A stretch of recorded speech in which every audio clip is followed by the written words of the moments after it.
Estamos de volta com o Board D, senhoras e senhores. Eu sou o Diogo Braga, o Didi Braguinha, e hoje nós vamos falar de role-playing games, não com humanos, mas com ratos. Olha só! Como de praxe, esse programa para compensar, né, a presença desse host meia-boca, convidados de garbo e elegância. Senhoras e senhores, todos eles já vieram aqui. Todos os dois já participaram e estão voltando porque eu ameacei eles de morte.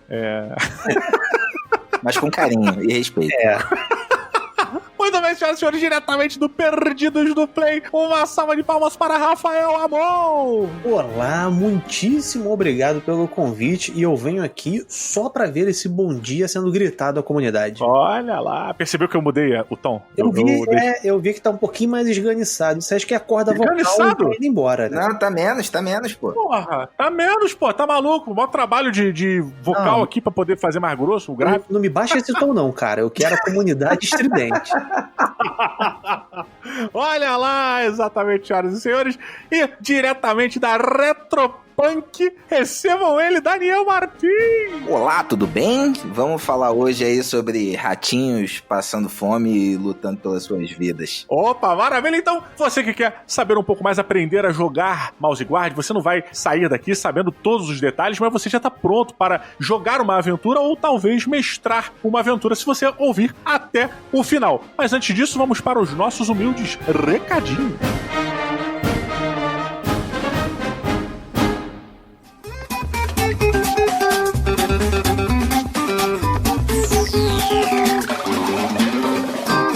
Recados, queridos amigos, avisos que anda acontecendo aqui na comunidade. Para você que não sabe, eu faço live todos os dias lá na twitch.tv/Didi Braguinha. Essa semana, se você tá ouvindo na data de lançamento, que é a data do dia 14 do 1, eu, o Gugubi, Dani Certeira e o Dandan, todos membros das nossas comunidades maravilhosas do Board D, eu comecei a jogar uma partida de Nemesis, que é um board game bem bacana, é um board game futurista, é um board game sci-fi, e as suas amigas e amigos fazem parte da tripulação de uma nave e o seu objetivo é tentar sobreviver a uma invasão alienígena nessa nave. Ele é muito difícil não de você aprender ou de jogar, mas difícil de você sobreviver, tá? Nesse jogo eu sou uma pilota e tô tentando chegar com a porra da nave à Terra, só que ele é um jogo semi-cooperativo, então ninguém sabe o meu real objetivo. A nave precisa chegar à Terra, ponto. Então é muito legal porque ele tem essa questão que você fica sempre na dúvida se tem um traidor, tem esse cheirinho de Alien Oitavo Passageiro, porque você não sabe se a pessoa tá infectada, tem a questão do Android, cada um tem um objetivo diferenciado, tá? Então é muito interessante, acompanhem lá, a gente vai continuar essa partida, ela tá na metade agora, vão ter novas lives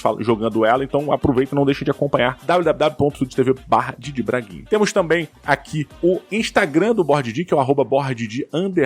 Entra lá, todo episódio que sai, eu boto a capa do episódio lá e deixo os comentários para caso vocês queiram perguntar alguma coisa, caso vocês tenham um comentário sobre o que foi dito no programa. Então a melhor maneira de você se comunicar comigo e com a galera sobre um determinado episódio do Board D é através do Instagram, botando lá seu comentário e etc. Então, @BoardD_, entre aí. Agora, avisos mais abertos aqui, principalmente desse episódio, que a gente teve a participação do Rafael Amon, do Perdidos no Play, e do Daniel Martins, que é um dos sócios da Retropunk, tá? Primeiro é o 321 RPG, que é um projeto muito bacana de suporte e de auxílio para as pessoas que estão querendo jogar RPG e não sabem como, tem dificuldade e tal. Então, entre na comunidade do Discord da galera do Perdidos no Play, o link tá na postagem, para você saber mais como funciona, porque é muito bacana, é uma maneira que a galera do Perdidos no Play tá ajudando aí a comunidade, o pessoal que fica meio na dúvida, não sabe se tá fazendo certo, a mestrar de maneira legal, a ensinar como mestrar. Não é questão de só aprender regra de sistema, tá? Mas é como manter uma aventura, o que é importante você pensar na hora que você tá mestrando, como tratar seus jogadores, diversas coisas, vários tópicos, às vezes muito específicos, muito interessantes, sobre como você guiar e como você manter partidas de RPG. O Rafael Amon você já conhece, tá sempre aqui, e então não deixe de entrar lá no Discord do Perdidos no Play e perguntar pra eles, tirar suas dúvidas, eles vão guiar vocês pra todas esse ramo de coisas que a galera do Perdidos no Play faz em suas comunidades, beleza? E agora sobre o Daniel Martins, ele é um dos sócios, como eu já disse, da Retropunk, e a Retropunk agora vem em fevereiro com financiamento coletivo de Deadlands, né? O Deadlands vai sair uma nova edição. Deadlands, pra quem não sabe, é um dos cenários mais legais de Savage Worlds, que pra mim é o RPG genérico, né? O sistema de RPG genérico, que é tipo GURPS, assim, é o sistema de RPG que você pode jogar em qualquer situação. Você pode inventar um mundo e jogar ele, saca? Por exemplo, D&D. O Dungeons and Dragons, ele é um RPG focado naquela era. Você tem os cenários lá, então você compra o livro daquele cenário e você pode jogar. São coisas específicas daquele momento. Quando você fala um RPG genérico, significa que é um livro que tem uma regra que se aplica a quase qualquer universo que você queira criar. Você pode inventar um universo pra jogar com aquelas regras. O GURPS é assim e o Savage Worlds também. Hoje em dia o Savage Worlds pra mim é o melhor sistema genérico de RPG da atualidade. Então o Deadlands é um cenário de Velho Oeste muito legal, que você tem os problemas de ser um cowboy ou uma personagem vivendo no oeste americano, de violência, de dificuldades e tal, doença e tudo mais, e fora isso você ainda tem uma problemática fantástica, onde portais começam a se abrir e entidades tentam passar por esse mundo, e aí você, como cowboy, você acaba tendo que combater e impedir um pouco do avanço dessas entidades. É muito bacana, cara, eu gosto bastante de Deadlands, e essa nova edição aí vai ser muito legal. Fora isso, a Retropunk tá lançando agora, né? Acho que vai ser financiamento coletivo também, ou lançamento, não sei exatamente, entra no site pra você ver, um RPG chamado Retropunk. Olha que narcisismo aí, né? A editora Retropunk tá lançando um RPG chamado Retropunk. Então, fica de olho lá, entre no site da Retropunk pra poder acompanhar todos os lançamentos deles, que são uma editora muito bacana. E pra fechar aqui nossos recados, temos o aviso do Lady Pledge do Cult, cara. O Cult, pra quem não sabe, é um RPG da década de 90 que fez muito sucesso. Pra quem jogava RPG aqui no Brasil, a gente tinha muita dificuldade na década de 90 de ter acesso aos livros, né? Porque a maioria deles era em inglês e para trazer era muito caro. Então, entre as pessoas que jogavam RPG, sempre que alguém jogava, normalmente ele fala, ai, otário, joguei Cult, você jogou? Não jogou não, né? Eu já joguei. E quando a pessoa tinha um livro, maluco, do Cult, era maneiro pra caraca. Eu já vi um livro de Cult na época, né? Quando eu era moleque, eu vi numa RPG Rio e foi muito, cara, eu falando pra caralho, assim, eu nunca joguei, então, tipo, eu meio que entrei no hype da parada, mas eu só tô passando pra vocês esse hype que tinha na época. E foi muito interessante ver, porque tinha uma parada meio, sabe, olha o livro secreto, Cult, e porra, não teria nada de secreto, a gente só achava secreto porque era caríssimo de trazer e não tinha tradução em português. Então, além de você ter que ter dinheiro, você tinha que saber falar inglês também pra poder aprender as regras. E agora, a Birô Brasil, ela trouxe o Cult, essa nova edição chamada Cult Divindade Perdida pro Brasil, pra você ter acesso. Já rolou o financiamento coletivo, já vai ser impresso, foi financiado, e agora eles estenderam mais um pouquinho para os retardatários, as pessoas que não ficaram sabendo, poderem chegar. Então, aproveite lá, o link também está na postagem, galera. Tá bom? Pessoal, então é isso. Vamos pro episódio. O episódio tá muito bacana. O Mouse Guard também é um sistema de RPG muito bacana, com revistas em quadrinhos maravilhosos, vocês vão ficar sabendo. Todos os links, eu vou tentar botar todos os links. Por acaso eu esquecer de algum link, você me lembra lá no Instagram. Belezuras? Beijo pra você, vamos pros episódios. Valeu!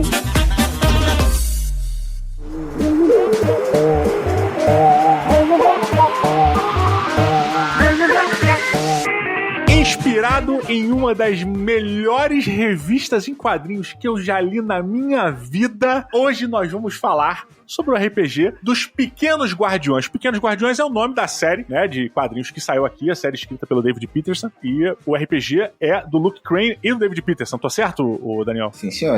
Olha só, a série em quadrinhos basicamente retrata a vida de camundongos que vivem num mundo muito parecido com nossa Idade Média, né? Nossa Idade Média de altas aventuras e tal. E eles vivem numa sociedade ratanesca, não sei se a gente pode botar assim. Nossa senhora. Que meio que tomou ciência, né? Tomou consciência das coisas. Eles são meio humanos, assim. Eles têm pensamentos muito similares aos nossos dos seres humanos, mas eles são camundonguinhos fofinhos e eles têm que tentar fazer com que a espécie deles, né? Com que os camundongos sobrevivam às intempéries do clima, aos predadores que os rodeiam. E eles criaram sociedades para isso, eles criaram cidadelas, aldeias, e eles criaram o grande foco do nosso papo hoje, que é a Guarda. A Guarda, que é o ponto central aqui das grandes aventuras do universo de Mouse Guard. Então vamos começar falando um pouquinho desse lore, tá? Vou pedir pro Daniel fazer uma apresentação, basicamente aí, de o que é a Guarda, o que é Lockhaven, como surgiu. Cara, eu vou só voltar um pouquinho ali atrás, porque do jeito que você falou, a mim pareceu que os ratinhos tomaram consciência depois de serem ratos e viraram humanos, mas não, é como se eles já tivessem nascido daquele jeito, é como se a sociedade deles eles já são humanos, sempre foram. Não, mas é porque teve um lance de que, até, acho que se eu não me engano, ele fala isso, acho, no lore, né, não sei se é dos quadrinhos ou do RPG, que de repente um rato, eles começaram a entender que eles tinham consciência, eles eram uma sociedade, eles tinham uma sapiência diferenciada e eles começaram a trabalhar em conjunto, eles perceberam que existiam outros como eles, né? Isso, mas é que assim, no mundo do Mouse Guard, por exemplo, exemplo, não existem os humanos. Ou se existem, eles estão escondidos em algum nível bizarro aí que a gente até hoje não entendeu. Então, inclusive isso é estranho, né? Porque, em tese, a sociedade ela é só de animais, né? Você tem os ratos, que eles são os seres humanos, por assim dizer, né? Você tem as doninhas, os furões, que também têm consciência, embora sejam um pouco mais idiotas, e você não tem menção a humanos em lugar nenhum. Se você olhar todo o material que tem de Mouse Guard, não tem nenhuma menção a humanos. Porém, em alguns pontos você vê tipo um anzol, você vê alguns utensílios humanos. E irado, aí fica aquela parada, porra, pode crer. Teve isso em algum momento? Não tem?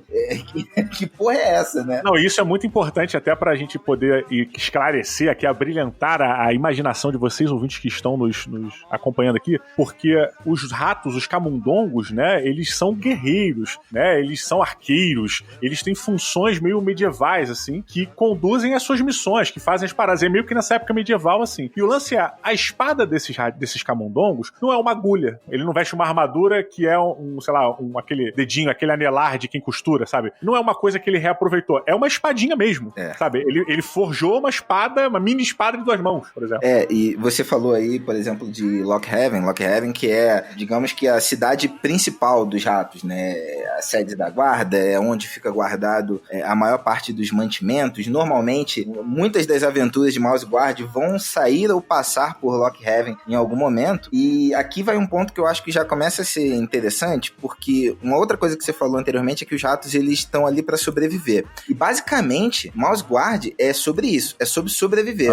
E você não vai ter, via de regra, aventuras de assim, meu Deus, vamos explorar o mundo, vamos ver o que tem pra lá e tal. Os ratos, normalmente eles querem sobreviver, porque o jogo, ele tem um nível de mortalidade muito alto. Os ratos, eles têm uma fragilidade em relação ao mundo que tudo contra eles é extremamente hostil. Então as aventuras em Mouse Guard normalmente vão ser aventuras de você tem que ir de Lockhaven a Porto Sumac pra levar um caminhão de mantimentos e tem que garantir que chegue lá. E aí no caminho é que vão acontecendo as merdas, que mais tarde a gente fala disso, que são os recursos do sistema, mas via de regra o jogo vai girar em torno disso. E você que é um rato da guarda, né? A guarda, que é esse símbolo maior da proteção dos ratos, é uma estrutura hierarquizada, que tem várias patentes, de certa maneira, né? Isso, de certa maneira não, é literalmente isso. Opa, tava sendo humilde aqui, tava deixando aberto. Tanto que quando você monta o grupo de personagens, você tem que escolher quem vai ser o patamacia, quem vai ser o ancião do grupo, então você tem ali as patentes bem definidas. Então isso é o que vai dar o tom do que é o jogo. É um jogo heróico, né? Mouse Guard é um jogo onde os ratinhos, eles são massa velho, são do bem, eles querem o bem. Ele tem muita pegada, tipo, daquela época meio pulp, né, do Príncipe Valente, que é um cara corajoso, destemido, blá blá blá, só que num universo, numa imersão completamente diferente, porque a guarda, no começo das aventuras em Mouse Guard, ela não era o que ela é no momento que você começa a jogar, porque a guarda, ela era um grupo de ratos que se juntou de uma maneira que eles pudessem ajudar o máximo de ratos possível. Eles foram percebendo a importância que esse grupo, que essa guarda tinha para a sobrevivência das aldeias próximas e tudo mais. Então, a cidade na qual a guarda ela era sediada, ela acabou deixando de ser uma cidade e se tornou a cidadela da guarda, é o local onde ali vive a guarda é dona da cidade, que é o Lockhaven, né? E ela se torna uma citadela, e dali de Lockhaven você tem o local de onde derivam as missões, basicamente de onde está a matriarca, né, que é a Gwendolyn. É a pessoa principal ali que passa as missões, a cabeça pensante por trás disso tudo. E a guarda, ela tem muito uma coisa heróica e clássica de ela prover. Ela protege, ela guarda, ela te cuida, ela te aquece. Ela é a guarda que abre, por exemplo, as estradas de uma cidade pra outra, ou de um caminho, sabe? É a guarda que vai lá, caiu uma árvore ou caíram galhos num caminho lá específico pra tal vilarejo. É a guarda que vai lá pra poder abrir essa estrada novamente. Então, é muito bacana porque abre uma variável, uma vertente de histórias sobre traição, politicagem ali dentro, né? Isso é muito maneiro, cara. E até você falou da questão das principais atribuições, né, e talvez uma das mais, que é onde podem vir umas histórias bem loucas, é a borda de cheiro, né, porque como tudo... Putz, é animal. Como é animal, literalmente, né, como tudo... como tudo é muito hostil pros ratos, eles desenvolveram uma mistura, um líquido ali, que emana um odor, né? E eles colocam isso em volta de todo o território dos ratos, que é pra manter os predadores fora. Então, você vai ter muita aventura que eles têm que ir lá renovar alguma parte da borda de cheiro, ou que deu merda em alguma parte da borda de cheiro e algum predador entrou, você tem que expulsar ele. Ah, bom, é muito maneiro porque no livro do Mouse Guard, você tem ali bem descrito os tipos de missões que a guarda faz. Uhum. Isso é determinado lá. A guarda tem missão de escolta, a guarda tem missão de abrir novas vias, a guarda tem missão de proteção, tem missão de levar cartas, ela tem missão de... Sabe, tá tudo determinado. Essas são as missões. E o que eu ia até falar é que uma das coisas que me atrai em Mouse Guard, por exemplo, se eu fosse partir do começo e alguém virasse pra mim e falar, cara, vamos jogar um RPG onde todo mundo é ratinho e a gente vai ter armadura, espada e tudo mais, eu falo, cara, pra que eu vou jogar com rato se eu posso fazer a mesma coisa com elfo ou fazer a mesma coisa com anão? Se eu fosse fazer uma analogia a um Ratkin, por exemplo, sei lá, de Elder Scrolls ou The Witcher da vida. Mas o que eu acho legal do Mouse Guard é que a relação de proporção com a natureza, ela continua valendo. Tipo, embora eles tenham as cidades dele com as estruturas que aí funcionam pros tamanhos dos ratos, né? Mas assim, as árvores continuam sendo gigantescas pros ratos. Sim.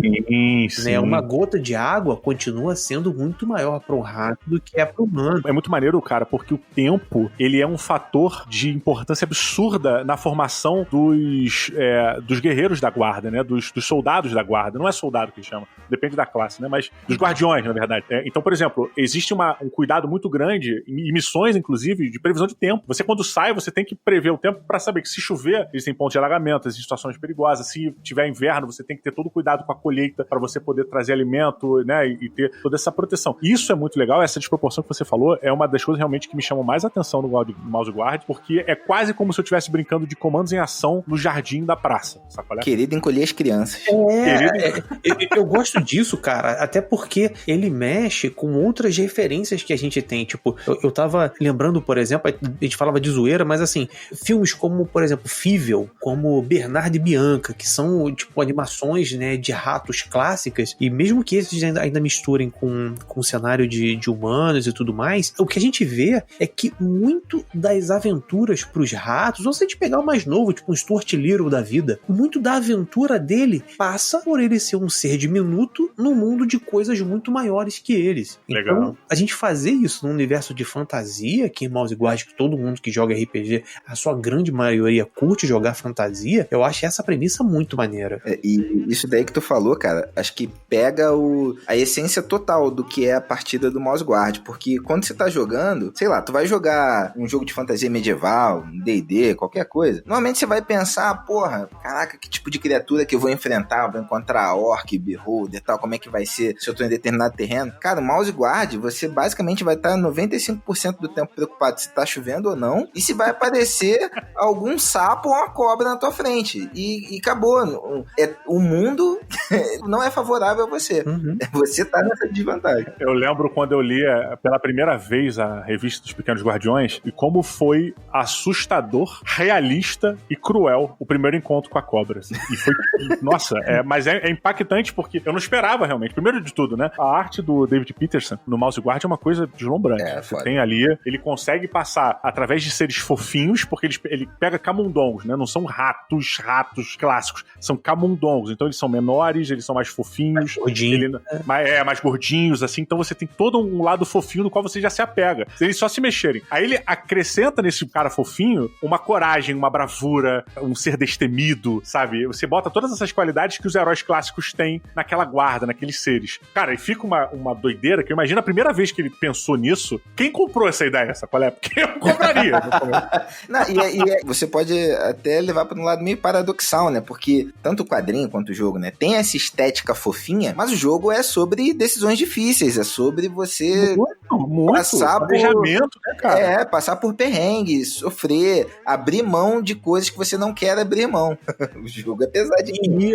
E escolheu um excelente sistema pra isso, né? Mesmo que seja uma versão mais direta do Burning Wheel, cara, eu acho que casou muito bem com essa proposta. Eles fizeram uma adaptação, né? E poucas vezes eu vi um sistema que ficou encaixado tão direitinho com a premissa da narrativa do jogo, sabe? E o que eu achei interessante dessa história do Burning Wheel é que o Burning Wheel não foi feito, né? Esse sistema do Mouse Guard é baseado nesse Burning Wheel. O Burning Wheel não teve nem perto do sucesso que o Mouse Guard teve, assim. Uhum. Eu não joguei o Burning Wheel, mas o que a galera fala é que encaixou tão bem pro Mouse Guard, tão bem que, cara... E foi uma escolha estranha, né? Porque o Burning Wheel em si, ele é um sistema meio controverso. Tem uma galera da comunidade indie que torce o nariz, que o sistema é complexo e tal, mas, cara, os malucos deram um tapa nele, especificamente o Luke Crane, né? Pro Mouse Guard, que, pô, você pode considerar que, beleza, tem uma versão definitiva do Burning Wheel aqui. Ó, eu queria dar uma dica pra quem tá pensando em se aventurar aí pelo universo de Mouse Guard. Você, como já falamos, tem uns quadrinhos, né? Que foi o ponto de origem. Primeiro existiram os quadrinhos, depois veio o RPG. Quase teve um filme. Cara, né? você já viu o demo? O link tá aí na postagem. Eles lançaram um demo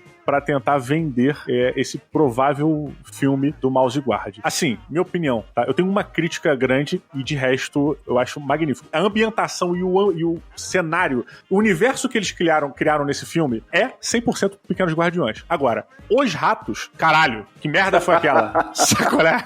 Não, eles erraram feio nos ratos, mas eu acho que eles já entenderam que eles erraram, porque eles antropomorfizaram demais o rato, saca? Eles puseram os caras meio humanoides, sabe? Eles são longos, eles são grandões, assim. Isso fica meio esquisito quando você já vem do universo de Mouse Guard, que é o bichinho, a bolinha de pelo, é o fofinho, né? Então, tirando a questão dos ratos em si, veja o trailer que tá na postagem, dá uma pausa no podcast, assiste o trailer lá no YouTube, pra depois você ver. É incrível, incrível. É só mudar os ratos que fica perfeito. Cara, se eles conseguiram consertar o Sonic depois de pronto, Exato. Mas o universo, a cidadela, as cidades, todo o ambiente que o pessoal criou para esse demo, né, do Mouse Guard, puta, é magistral, assim, cara. É muito bom. E uma sugestão que eu tenho pra você que tá pensando em se aventurar entre no link da Amazon que tá aqui na postagem e compra uma HQ. Compra uma revista em quadrinho de Mouse Guard, compra número 1. Até pra você poder incitar os seus companheiros, suas companheiras de aventura, né, as aventuras de Mouse Guard, você pode entregar pro pessoal. Pode dar de presente a aventura de Mouse Guard, porque não tem como não se apaixonar pelo seu universo. E depois você chama pra jogar. Que aí, quando a pessoa já tem noção do que ela tá vivenciando, do que ela vai vivenciar, é muito mais fácil de você entregar uma aventura, né? E as HQs, elas são separadas em estações, né? Que até o livro mesmo, ele tem alguns capítulos específicos pra falar de cada estação do ano, como a gente já falou aqui anteriormente. O clima, ele influencia bastante. Então, acho que é maneiro que cada arco de história tem ali uma carinha bem específica, né? Muito legal. Pra quem leu Mouse aí, eu sei que Mouse não é sobre camundongos e animais, apesar do desenho ser, mas ele tem um pouquinho dessa pegadinha de Mouse aí, desse universo, porque é pesado. Mouse Guard é pesado. É triste e empolgante e corajoso. Mas vamos já pra partezinha aqui, essencial pra quem quer começar a jogar, que é a base das regras, como funciona Mouse Guard, como se resolvem os conflitos, como é a formação do seu rato, do seu camundongo, o que ele tem de habilidade, o que se destaca, o que é mais importante de saber sobre o conjunto de regras de Mouse Guard. Cara, vamos lá. A criação de personagem em si é até legal fazer em conjunto, porque a cidade de onde você vem vai determinar perícias e conhecimentos que você tem, como você reage a algumas situações, e normalmente isso é legal quando feito em grupo. Então você vai ter o teu ratinho, que ele vai ter lá a cor do pelo, a cor da capa, tal, essas coisas, e ele vai ser muito definido por 3 aspectos, que são a crença, o objetivo e o instinto. Então, em todo momento do jogo, todo início de sessão e tal, inclusive você pode revisitar algumas dessas questões, que é o que o teu personagem acredita, qual é o objetivo dele para aquela missão e qual é a reação natural do teu ratinho. Inclusive essa questão da reação, que é o instinto, isso é o próprio sistema já amarrando com a mecânica do jogo. Porque se você coloca lá que eu sempre tomo a frente numa situação de perigo, cara, se aparecer uma situação de perigo no jogo, você não precisa falar pro mestre, eu vou tomar a frente e sacar minha espada. É o instinto do teu personagem. E você é recompensado por isso. Então, como o Encho chama, o caça-bônus. O sistema, ele faz você querer usar o caça-bônus e amarra isso de uma forma legal. Não fica uma parada que você tá ali só pra ganhar ponta aleatoriamente. E ao mesmo tempo tá moldando, já definindo aí as características psicológicas do seu personagem, né? E a maneira como você vai jogar. Né? A ficha do seu personagem define muito de como você vai jogar o jogo. Isso eu achei muito legal. Porque no D&D, pegando aqui o Tagmar, qualquer outro jogo assim, bom, o Tagmar é melhor que o D&D, depois a gente fala sobre isso. As pessoas não estão preparadas pra essa conversa ainda. Isso que a gente não entrou no GURP, mas vou deixar quieto, irmão. Aí sim. Mas isso eu acho maneiro porque, por exemplo, no Tagmar você cria um personagem que é um guerreiro, e o guerreiro vai ter a índole que você determinar pra ele. Por mais que você tenha ali a definição, o alinhamento dele, né, que você tem uma noção de como ele vai reagir em certas situações, a personalidade do teu cara é muito você que coloca. Aqui no Mouse Guard, na ficha, é quase como se você estivesse criando um perfil psicológico de um personagem, mais até do que estatísticas de número, de força, de destreza e tal. Eu acho que essa parte psicológica aí de reação de instinto, ela é o grande centro dessa porra, né, cara? Sendo redundante com o que você já falou. Eu acho, por exemplo, que isso ajuda muito até pra quem tá começando no RPG, por exemplo, como você falou. Se uma pessoa olha uma ficha de D&D, por exemplo, ela pode sentir uma certa dificuldade de entender quem é aquele personagem. Por exemplo, sei lá, o cara olhar uma ficha de D&D, encontrar 18 no carisma, ele que nunca jogou, ele não, acho que não consegue de cara traduzir que aquela pessoa com carisma tem uma facilidade para interações sociais e tudo mais. Diferente do que se você escrever dessa forma, como vem no Mouse Guard, como você falou, tipo, olha, você é o cara que o seu instinto encarar, pular na frente sempre que tem um problema. Isso já joga a pessoa pro roleplay, isso já impulsiona inclusive a história, né? É mais fácil você fazer uma pessoa que tá entrando no hobby agora e conhecendo um jogo, ela saber quando que ela vai pedir um spotlight ou quando ela vai ter que tomar ação e tomar a frente e tudo mais. Acho que isso ajuda muito. É mais claro, né? Pois é. Bem mais claro. Bem mais concordo, claro. Verdade, cara. É no instinto, Daniel, que você tem aquela questão de uma linha tênue entre a humanidade do rato ou a animalidade? Não, esse já vai nas habilidades, é a natureza. Cara, que aí quanto maior a tua natureza, mais você age como um animal mesmo. Isso é um elemento que eu achei muito maneiro também, porque você não deixou de ser um rato, né? E ser rato é tão importante pra você quanto ser um humano. Se você se tornar muito humano e se afastar da sua natureza de rato, você acaba ficando mais exposto, porque muitas das coisas que faz você sobreviver é você se esconder, é você acumular alimento, não sei o quê, sabe? É você ter os subterfúgios e as características de um roedor, de um rato. Então, cara, é um equilíbrio que vai mudando de acordo com as necessidades da missão e o cara... Pô, eu acho isso muito legal, muito legal. E essa questão que o Ramon falou, eu diria que não é nem só pra quem tá começando a jogar RPG, porque, por exemplo, a gente tá jogando uma mesa de Mouse Guard lá na Twitch da editora. Na última sessão, a gente encontrou um urso. Pense você o que é pra um rato encontrar um urso, né? E a minha primeira reação, Daniel, foi, mano, eu vou meter o pé, você tá maluco. E aí eu olhei na minha ficha e o meu personagem, ele tem isso, de tomar a frente até que todos os companheiros estejam a salvo. Falei, porra, cara, não vou poder fugir não, eu vou ficar ali. Não, mas isso não quer dizer que você tem que enfrentar o urso, quer dizer que você tem que organizar a retirada, né? Isso. Eu fiquei ali meio que só distraindo porra nenhuma, eu fiquei rezando enquanto a galera fugia. Fazer, eu não fiz nada. Mas isso já representa que é o ímpeto do personagem. E é ali naquela hora que você vê, você vai falar, Daniel, mas você não podia fugir em hipótese nenhuma? Podia. Só que aí eu estaria fugindo do meu instinto, e isso vai trazer alguma consequência depois que o mestre pode resgatar. Inclusive de não ganhar ponto e tal. Mas isso deixa muito mais fácil você lembrar quem é o teu personagem. Que não é incomum, né? No jogo, às vezes a gente querer dar uma curvinha pra poder fazer um troço que a gente como jogador acha que é melhor. Quando você tem bem delimitado isso numa frase, isso já fica mais difícil. Mas olha, eu acho que esse é o grande ponto do RPG, na verdade, que tem uma pegada muito de atuação, né? De atores, eu acho. Que é o lance de você ter um personagem que você precisa interpretar ele e não botar as suas vontades sobre o seu personagem. Então você cria quem é aquele cara. Eu sempre vejo dessa forma. Eu entendo o cerne do meu personagem e eu trabalho com o cerne dele durante a aventura inteira, entregando as reações que o meu personagem teria às situações que o mestre coloca. E eu acho que o Mouse Guard faz esse trabalho de te entregar o cerne do seu camundongo de uma forma muito legal, muito bonita. Um exemplo, inclusive, você tem um apreço muito grande pela família no Mouse Guard. Família é uma coisa importantíssima, assim, quem viu o Ratatouille sabe, né? Meu conhecimento de sociedade de rato é Ratatouille. Mas é bacana porque você tem na sua ficha os nomes dos seus pais, você tem o seu melhor amigo, quem é seu inimigo, você tem quem foi seu mestre artesão, porque todo guardião que entra pra guarda, ele tem um mestre, né?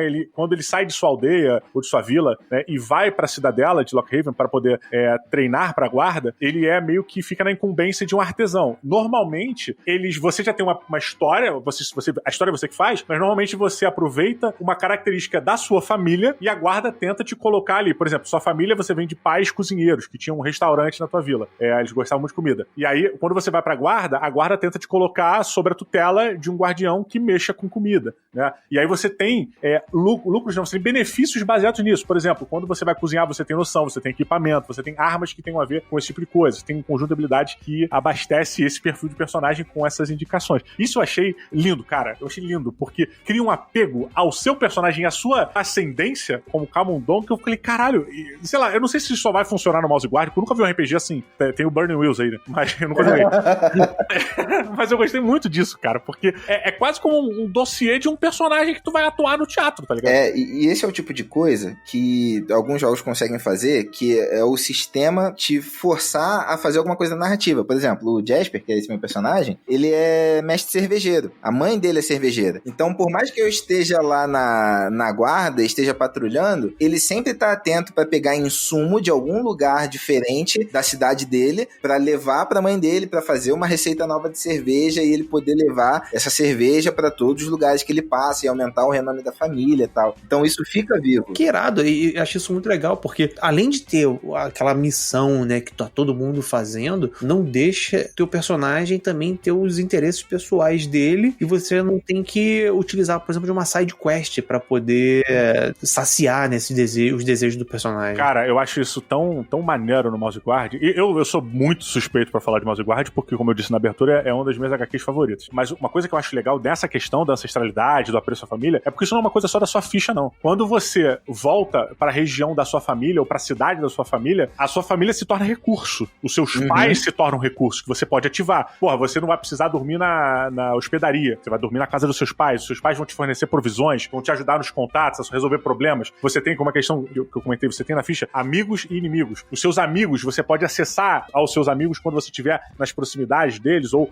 o mestre pode trazer, ou você mesmo como jogador pode trazer um recurso de amigo ali, uma situação que você precisa, e ao mesmo tempo o mestre pode trazer uma de inimigo também, e você também. Então eu acho muito legal porque essa criação familiar, que ajuda muito a construir o personagem, ela se desdobra pra construir histórias e que você vai vivenciar no futuro. Então é irado, cara. Eu fico imaginando uma aventura, cara, onde eu tenha que ir pra aldeia e que tá sendo atacado e os meus pais estão lá, sabe qual é? E eu tenho que defender. Porra, eu sei lá, eu sou o Anakin da guarda, né? Porque eu me sinto escolhido da parada e tenho medo de matarem minha mãe, é absurdo. Então... Vai fazer uma aventura de Ordem 66 pros ratinhos.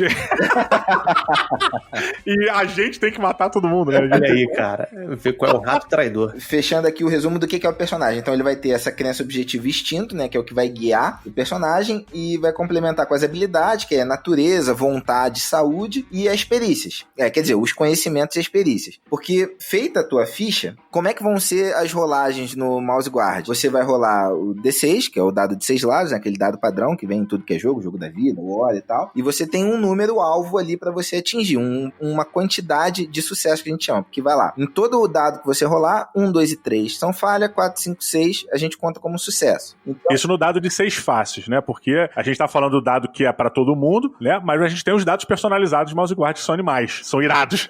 É verdade. Que aí você tem 3 cobrinhas, 2 espadas e o machado negro.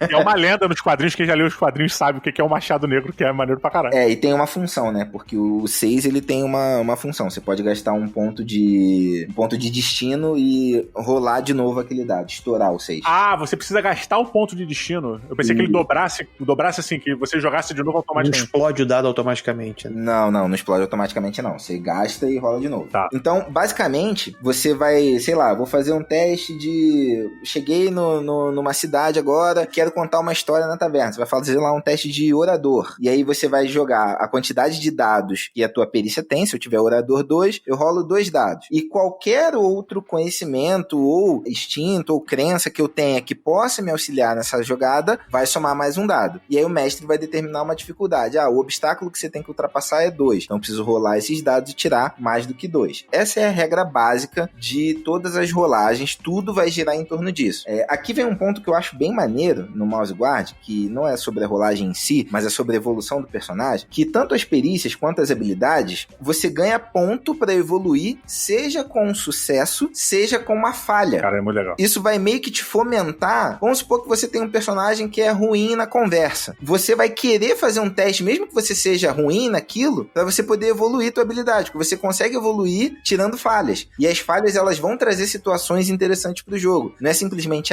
você errou. Pode crer. A falha vai trazer alguma merda. E, cara, eu achei isso tão legal, cara, porque se você fizer um paralelo com a vida real, os nossos maiores aprendizados vêm das nossas maiores falhas, né? E dos nossos maiores fracassos, de certa maneira. E quando eu vi essa parada que você evolui de velocidades diferentes, né? Com sucesso e com fracasso. Isso. Você precisa de menos fracassos do que sucessos pra poder... Fracasso você precisa de 4, sucesso você precisa de 5. Pois é, e eu achei isso um paralelo tão legal, cara, tão delicado, assim, na nossa psique, no nosso pensamento evolutivo como ser humano, como ser vivente e tal. Puta, muito bacana, cara. Traz aquela premissa do errando que se aprende. Né? Exatamente, porra, exatamente. E não sabia que eu queria uma porra dessa, eu não sabia que... E olhando mecanicamente no jogo, isso você mata um problema sério também, que, sei lá, se você pega uma situação, vamos botar o D&D como exemplo, aí você pega lá uma situação em que vai ter um combate, você tem um personagem que não é bom no combate, via de regra você ia fazer o quê? Cara, vou deixar que combata só o guerreiro bárbaro lá, que vão passar o cerol, e eu fico na minha aqui. No Mouse Guard você vai fomentar com que aquele personagem entre em combate, pra ele aprender, pra ele se desenvolver. O jogador vai querer fazer isso pra poder evoluir o personagem dele, sabe? Legal. Por exemplo, quando ele falha nessa habilidade, e aí ele ganha experiência pra evoluir, ele ganha experiência pra evoluir nessa habilidade específica, ou ele pode... Nessa habilidade, aumentar essa habilidade.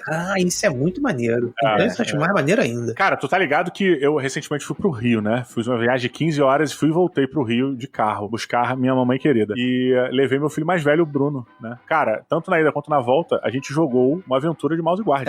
Que irado! Sério, ele mestrou pra mim uma aventura de Mouse Guard. Eu era um pequeno guardião chamado Mutsarelli. Que jogava com galinho de arruda atrás da orelha. Manjericão, Pô, exato. E foi muito maneiro, cara. Foi muito maneiro essa questão. É muito maneiro, inclusive, quando eu fracassava. Lógico que a gente adaptou muita coisa, porque eu tava dirigindo. Então a gente não tinha a ficha ali pra escrever, nem nessas coisas. Mas os fracassos davam guinadas interessantes pra minha evolução como personagem. Assim, foi bem bacana, cara. E nesse sentido, cara, o Mouse Guard em si, ele facilita muito pra quem tá começando a jogar RPG, ou quem não conhece o Mouse Guard ainda e quer jogar, não li os quadrinhos e tô meio perdido em como eu ia fazer um jogo, justamente por esse aspecto. Porque você sai, vamos supor que você vai fazer, tá lá, você e a tua patrulha vão sair pra descobrir, vou usar o exemplo lá da borda de cheiro, fazer uma ronda em toda a borda de cheiro pra ver se tem algum ponto dela que tá comprometido. Beleza. Normalmente você vai fazer um teste de meteorologista, desculpa, quando estiver saindo. Cara, se nesse teste você já falhar, depende do nível de falha, cara, se tu falhar feio, o tempo pode fechar, vir uma tempestade fodida. Porque tu não tá nada preparado, né? Isso, e aquilo ali já vai ser um conflito, que a gente já vai falar dos conflitos, e essa é uma parte que pra mim é a parte que acho que pode demorar um pouco mais para as pessoas compreenderem, mas é uma das partes mais lindas do Mouse Guard, que é tipo, cara, como é que tu tem um conflito com uma chuva? Que doideira, com uma chuva. É uma pira. Então, o jogo, nesse sentido, ele funciona quase que como um RPG solo, sem ser solo, porque vai estar uma galera, mas ele mesmo já te alimenta do que vai acontecer ali. Você pode ter uma ideia guia do que tem que ser feito, mas, cara, certeza que alguém vai falhar na rolagem, e vai falhar feio. Então, fica tranquilo que vai acontecer. O jogo vai te ajudar a colocar alguma coisa ali no caminho que você não vai precisar se estressar. Isso eu achei sensacional. Porra, cara, vamos já entrar nessa parte dos conflitos, cara, porque eu acho realmente importantíssimo a gente falar e tentar deixar claro esse detalhe, cara. Vamos lá. Mouse Guard. O conflito em Mouse Guard é bem diferente do conflito em outros jogos. Aqui você não tem pontos de vida. No máximo que você vai ter são condições. Irritado, cansado e tal, que vão te dar bônus ou penalidade. E aí todo conflito, cada lado vai ter que definir qual é o objetivo daquele grupo no conflito. Então vamos pegar esse exemplo. Um lado é uma tempestade, tempestade, o outro lado é a patrulha. Putz, qual é o objetivo da patrulha? Pode ser seguir viagem mesmo na tempestade, pode ser criar um abrigo, pode ser... Antes da gente entrar nessa questão do conflito, quando você entra no objetivo, né? O objetivo não necessariamente é aquela missão que te foi dada pela matriarca. A missão pode ser, você tem que escoltar... Inspecionar a borda de cheiro. Inspecionar a borda de cheiro. Você tem que inspecionar a borda de cheiro. Aí, mas explica um pouco melhor essa questão do objetivo. Então, o objetivo no conflito, ele é bem localizado. É exatamente o que você quer daquele conflito. Vamos pegar, nesse caso, o objetivo da patrulha é inspecionar a borda de cheiro. Mas a gente, por uma intempérie do tempo, se deparou com uma tempestade. Meu objetivo aqui é sobreviver dessa tempestade para poder concluir meu objetivo maior, que é inspecionar. Qual é a sua resolução pro conflito, né? Isso. Como que eu vou sair desse conflito? Tipo, minha resolução é me esconder até a tempestade passar? Isso vai ser uma coisa. Que aí as rolagens vão ser pra você procurar graveto, pra você procurar uma caverna onde você pode se esconder e tal. Meu objetivo é, eu vou correr pra passar pela área da tempestade o mais rápido possível, pra chegar logo na borda de cheiro. Beleza. Aí a tua rolagem pode ser pra passar por pedras que estão molhadas, pode ser atravessar um rio, entendeu? Esse é o objetivo. E ao mesmo tempo que o objetivo da tempestade, nesse caso, poderia muito bem ser atrasar a patrulha. Então a tempestade vai fazer de tudo pra deixar vocês ali o maior tempo possível, atrapalhar a vida de vocês. E isso é uma parada que é uma resolução do grupo contra o mestre, contra a natureza, no caso, né? Exatamente.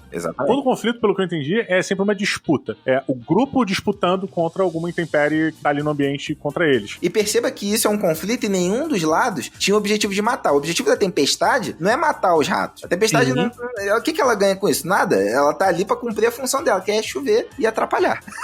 Mas o objetivo da tempestade pode ser alagar aquela parte. Pode ser alagar aquela parte. Perfeitamente. E aí os ratos vão ter que lidar com o que vier de ruim disso. Porque aí, beleza, uma vez que você determinou o teu objetivo no conflito, cada tipo de conflito você vai fazer uma rolagem de alguma, pode ser de saúde, de natureza e tal, que vai definir a tua determinação. Que vai funcionar, tô fazendo aspas aqui, vocês não estão vendo porque é podcast, vai funcionar como pontos de vida. Mas não são pontos de vida. É o quanto que você tá empenhado naquilo ali, digamos assim. É um embate moral, quase. Embate de vontade, de força de vontade, de certa maneira. E por que isso é muito importante? Antes da gente entrar no meandro de como se desenrola um conflito. Imagina que a patrulha teve 7 de determinação e a tempestade teve 6, tá? E no final desse conflito, a gente consegue zerar a determinação da tempestade. Porém, a determinação da patrulha, que era 7, acaba em 2. A gente vai para uma fase final de conflito que chama de concessão. Por quê? Você teve sucesso? Teve sucesso. Mas você teve um sucesso meio na merda ali, porque tu tava com 7 e ficou com 2, então a tempestade ela vai poder escolher fazer alguma coisa com a patrulha, que pode ser muito bem imobilizar ou inutilizar algum dos ratos, pode ser a tempestade levou parte do equipamento de vocês. Aqui entram aquelas falhas e aquelas nuances de que você consegue um sucesso, mas um sucesso com algum custo, sabe? Isso é muito bacana, cara. Principalmente até no que a gente estava falando antes, né? Muitas pessoas às vezes travam a criatividade. Acontece alguma coisa no sistema que é mais maniqueísta, né? De sucesso e falha. A pessoa que não tem essa capacidade, às vezes, de transformar um meu ataco em uma coisa diferente, ou então joguei contra uma classe de armadura tal, eu tinha que atingir o número tal, eu não consegui. O cara vai ficar sempre falando, então você errou. Eu acho que quando o jogo tem na própria mecânica dele, né, ele já impulsiona e diz coisas que não é só acertei é uma coisa e errou é uma outra coisa. Eu acho que a própria história que o pessoal que tá na mesa criando junto, ela fica muito mais rica. Não, vou só fazer um adendo aqui, que eu tô falando determinação, é disposição. Então todas as vezes que eu falei determinação, ouça disposição. Justo. Então, isso é o conflito. E aí, como que se dá o desenrolo do conflito? O conflito em Mouse Guard vai ser uma parada meio Jokenpô. Por quê? Você tem 4 tipos de ações que você pode fazer: ataque, defesa, finta e manobra. Cara, rapidinho, eu sou muito confuso com finta e manobra. Qual é a diferença entre finta e manobra? Porque pra mim é quase a mesma coisa. Em termos práticos, finta é quando você quer reduzir alguma parada de dados do teu adversário. E manobra é quando você quer fazer uma ação para você ganhar vantagem em uma rolagem futura. Então, se você, dependendo da tua rolagem de manobra, você pode ganhar 1, 2 dados a mais na tua próxima ação. A finta, imagina que o cara rolou lá 4 dados e você tira 3 sucessos, você reduz o acerto dele de 4 para 1, entendeu? Basicamente é isso. Ah, legal. Ok. E aí, a relação entre essas cartas vai ser meio que um Jokenpô. Então, defesa contra ataque, os sucessos da defesa reduzem os dados do ataque. Finta na verdade, você escolhe, né? Você escolhe as ações que você vai tomar nessas 3 ações por cada turno, não é isso? Isso. Você escolhe velado, você escolhe o grupo, escolhe separado essa parada. E o mestre escolhe as da tempestade aqui no caso, né? E aí a gente revela essa parada. Eu só tava explicando que, antes de falar da escolha, que já existe uma relação pré-determinada entre qual ação é mais efetiva contra qual. E tem algumas, inclusive, que anulam. Tipo, a finta contra a defesa, o lado que rolou a defesa perde a ação. A finta já ganha. Tá. Isso o Jokenpô. Então, uma vez que você já entenda ali a relação entre essas rolagens, você vai partir para definir quais são as suas cartas. Então, beleza, vai reunir o grupo de um lado, o mestre de preferência de outro. Tipo, a gente tá jogando online. Quando a gente vai definir as nossas ações, o Encho sai, tira o fone, fica lá longe, a gente define aqui quais ações a gente vai fazer, quem são os ratos que vão fazer cada ação, que você vai definir lá, sei lá. Primeiro, vamos pegar nesse exemplo aí da chuva. Vamos supor que nossa patrulha, ela decide fazer um abrigo. A gente não tá com tanta pressa, não tem nada assim, então não tem por que sair correndo feito um maluco no meio da chuva.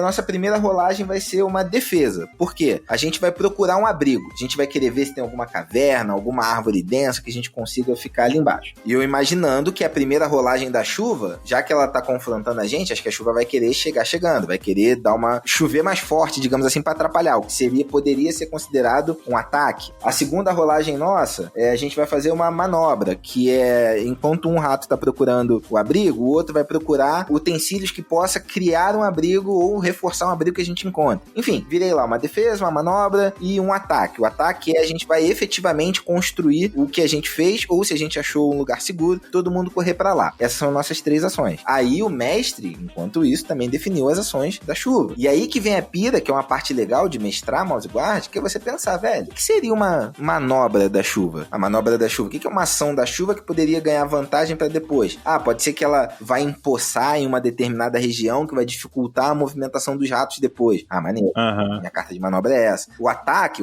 pode ser cair uma chuva mais torrencial, mais forte, pode ser... Alaguei o buraco que eles estão tomando abrigo, né? Isso, exatamente. Então, todo mundo virou suas cartas, e aí você vai virando sempre uma com uma. Tipo, vira a primeira carta da patrulha, vira a primeira carta do mestre. Faz o confronto. O que vai ser? Ataque contra defesa, tal.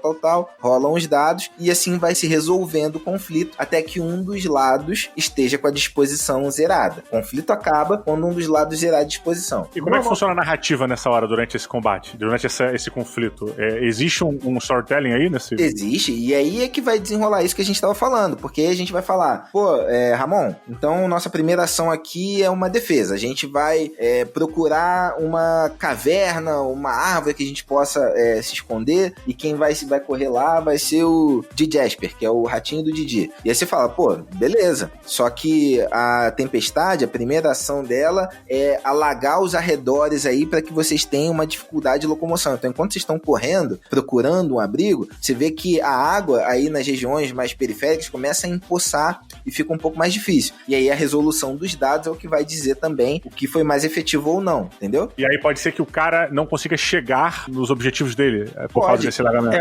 Ou pode falar, por exemplo, sei lá, você avistou a caverna onde você quer chegar, só que como começou a empoçar, as suas patinhas agora não conseguem mais correr, você não consegue correr com a mesma velocidade, porque a água já tá batendo na tua cintura, e que ele vai demorar pra chegar nessa caverna. E se for uma rolagem que tu conseguiu zerar a rolagem do adversário, dependendo de qual seja o confronto das cartas, você pode ter zerado, então o rato mesmo não conseguiu. Cara, tava chovendo muito, tava empoçado, você não conseguiu nem ver o que tinha. O rato, ele nessa hora, o camundongo, ele não tem como, por exemplo, usar uma perícia, usar alguma coisa pra tentar alterar esse resultado. Tem, aí é nessa hora que você vai ver tudo que tu tem na tua ficha que possa colaborar nessa rolagem. Então, eu vou procurar um abrigo, eu vou falar, beleza, eu tenho aqui desbravador. Desbravador é aquela perícia que você usa pra procurar coisas, pra ir na frente e tal. Então, desbravador junta mais um dado pra mim. Eu tenho ponto em sobrevivencialista.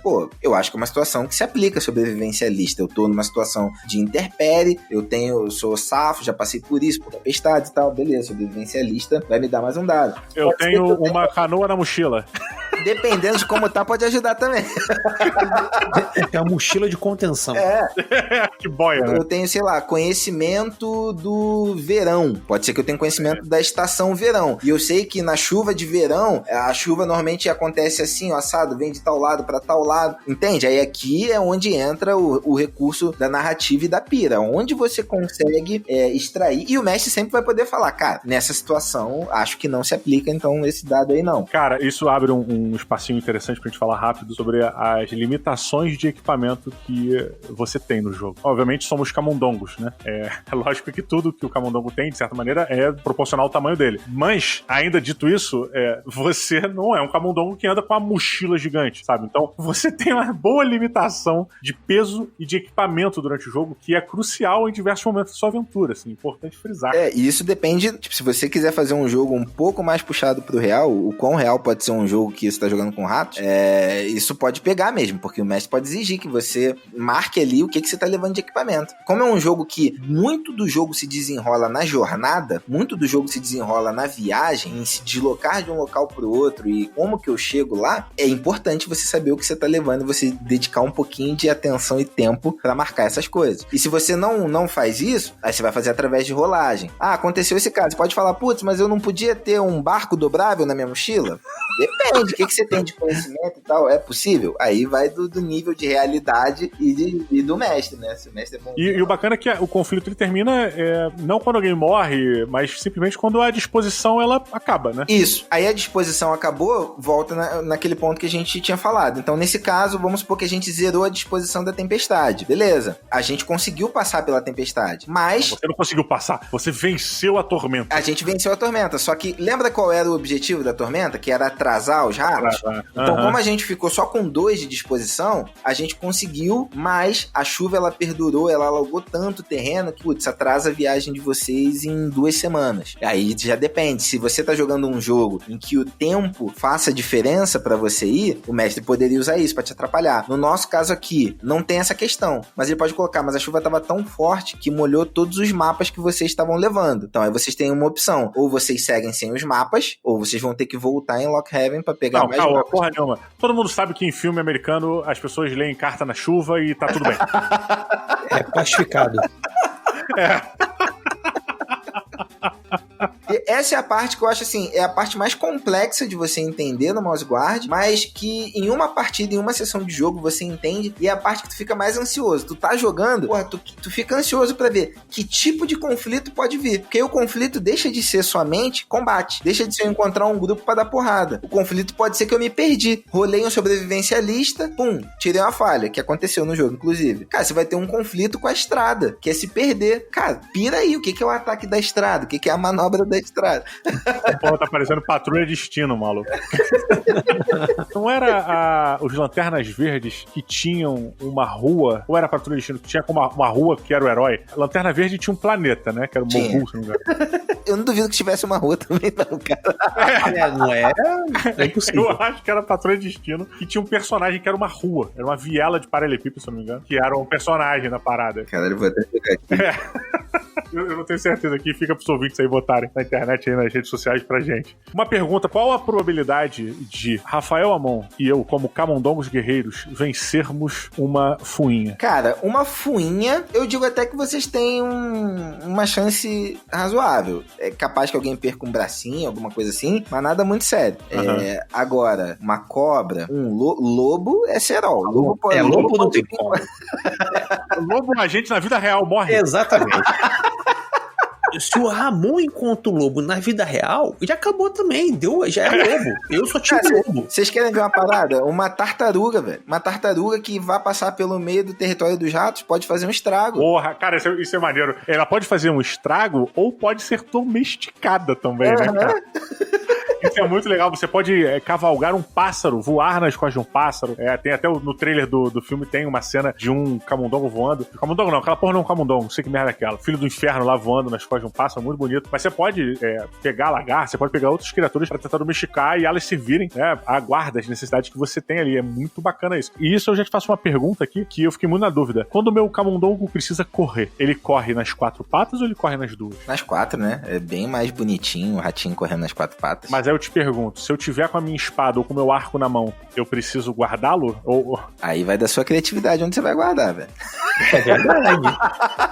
Porra, na aljava não for. Porra, sacanagem. Nada a ver, você pode pendurar no pescoço. Cinto, porra. Tu tem cinto, tu tem bainha, tu tem a porra toda, velho. O que eu achei maneiro de fazer, fica aí uma sugestão, não sei nem se pode, mas que eu comecei a fazer, dependendo do meu instinto, da minha natureza, se eu tô mais pro animalesco ou se eu tô mais pro humano, define como eu vou correr, como eu vou me comportar, sabe? Se eu tô mais pro animal, eu vou nas 4 patas. Isso é um traço do teu personagem maneiro.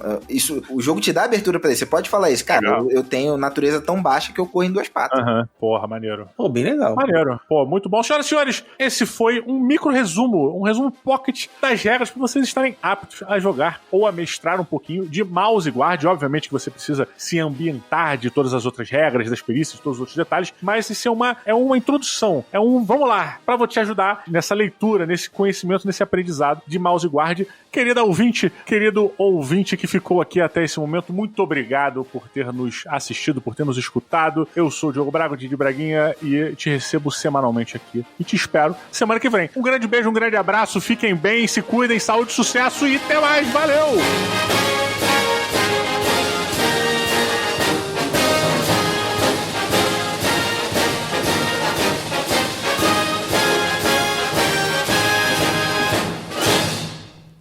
Este podcast foi editado por Léo Oliveira.